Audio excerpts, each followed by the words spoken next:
أعوذ بالله من الشيطان الرجيم بسم الله الرحمن الرحيم. Baik, Bu Selvi, Masya Allah, Barakallahu fiik ya. Semoga sehat terus dan tetap semangat. Baik, pertama saya coba menganalisa ya dari apa yang Ibu sampaikan tadi. Mudah-mudahan Allah mudahkan saya untuk menjawabnya. Kalau berkaitan dengan lendir tadi ya, lendir dalam tubuh seseorang yaitu bisa menjadi satu indikator adanya peradangan atau infeksi. Jadi apalagi tadi Ibu menyebutkan ada dahak yang berwarna kehijauan ya, ada dahak yang berwarna kehijauan yang biasanya kita di dunia kesehatan biasanya itu sudah bisa menjadi salah satu indikator adanya peradangan. Maka ada beberapa hal yang mungkin saya boleh sarankan kepada ibu ya, kepada ibu khususnya untuk menghadapi katakanlah penyakit ibu ini. Kalau saya lihat tadi kan ada ucapan ibu bahwa kalau ada pikiran sedikit gitu kan akhirnya muncul vertigo, muncul migrain seperti itu.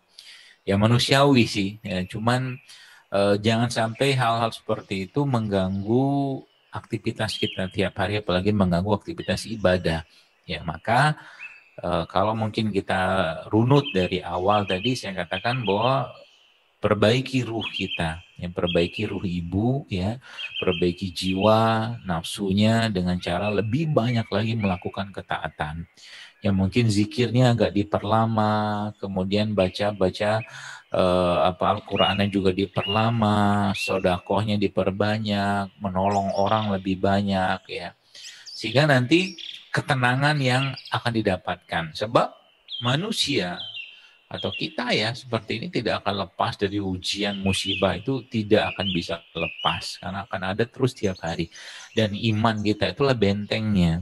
Jadi kayak mungkin di kondisi seperti sekarang ini ya saatnya lebih meningkatkan keimanan ya, dengan cara apa ya, mungkin sholat duhanya misalkan biasanya 2 rakaat naikin jadi 4, 6, 12 misalkan gitu ya. Sodakonya biasanya misalkan 10.000 atau 20.000 ya naikin lagi lebih banyak lagi. Menolong orang ya mungkin memberi makan orang lain itu juga menjadi salah satu pilihan ya. Banyak ya banyak, dan Al-Qur'annya ditadaburi ya, dipahami ya.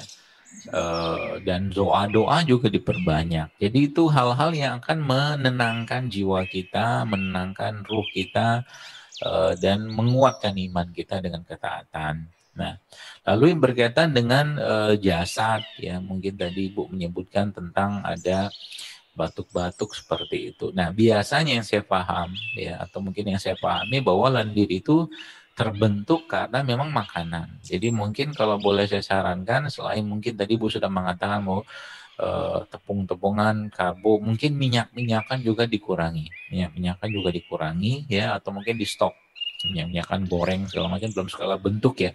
Gula pasir gitu, untuk mungkin tepung-tepungan itu biasanya dia berpotensi membentuk lendir. Ya, berpotensi membentuk lendir. Nah, kondisinya adalah ya sekarang apa tuh namanya, bagaimana cara kita memperbaikinya ya. Perbaikan yang pertama adalah kuatkan imunitas ibu ya, dengan cara ya mungkin salah satunya bisa dengan mengkonsumsi probiotik. Probiotik itu adalah mikrobiom atau ya mikroba yang baik yang bisa menguatkan sistem atau kekebalan tubuh kita ya, dan banyak sekali manfaatnya. Sekarang sudah banyak beredar di Indonesia, jadi cairan-cairan fermentasi seperti probiotik itu bisa Ibu konsumsi. Kemudian lendir tadi ya kita bisa mungkin grojokin gitu kan dengan rempah-rempah rimpang yang sifatnya hangat ya. Contoh misalkan kapulaga, bunga lawang itu sangat baik untuk membersihkan lendir.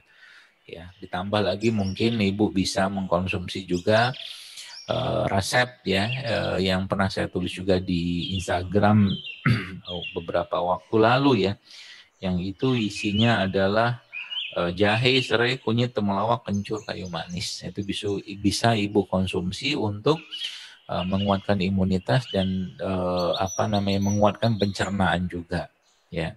Itu salah satunya. Dan makanan-makanan yang sifatnya dingin ya, seperti buah-buahan yang banyak airnya itu sebaiknya dikurangi dulu.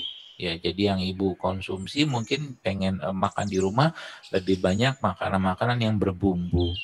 Ya, misalkan ibu bikin singkong, yang singkong rebus, kemudian nanti dimakan pakai sambal, tapi sambalnya jangan pakai minyak, ya, bikin sambal mentah gitu kan, itu kan enak tuh. Nah, itu juga bisa membuang lendir. Dan jangan lupa berjemur, ya, berjemur itu juga menjadi salah satu solusi untuk menguatkan diversitas dari mikrobiom yang ada pada tubuh kita. Nah, berkaitan dengan tadi kebas-kebas atau mungkin kesemutan di tangan, ya, bisa jadi saya menduga karena nggak tahu. Ya, itu juga ada masalah di tulang belakang. Ya, jadi tulang belakang ibu juga sebaiknya coba diperiksakan, ya. Kalau ibu tadi nggak tahu di mana tadi, ibunya di Surabaya ya. Kalau di Surabaya nanti mungkin Surabaya, bukan? Tadi ibunya nggak ngasih tahu tempat di mana tadi, Ya udah. nggak ngasih tahu, Bekasi. langsung tanya. Oh, Bekasi, maaf. Iya. Nanti saya bisa referkan beberapa teman-teman yang mungkin insya Allah bisa membantu ya untuk memperbaiki tulang belakang ya. Biasanya keluhan-keluhan seperti itu ada sumbatan-sumbatan, misalkan di daerah leher, daerah bahu dan tulang belakang yang secara umum itu biasanya ada sumbatan di situ menyebabkan jalur saraf ke tangan itu bermasalah. Tapi itu untuk awalan itu bisa ibu atau mungkin ibu bisa cari pembekam ya, yang bisa membekam daerah sekitar situ. Jadi jalur-jalur yang misalkan misalkan ini leher ini leher ya, ini bahunya gitu kan, atau mungkin ini bahunya. Ya, daerah sekitar ini dibekam tuh insya Allah membantu memperbaiki jalur-jalur saraf di situ. Itu yang mungkin bisa saya berikan saran Allah.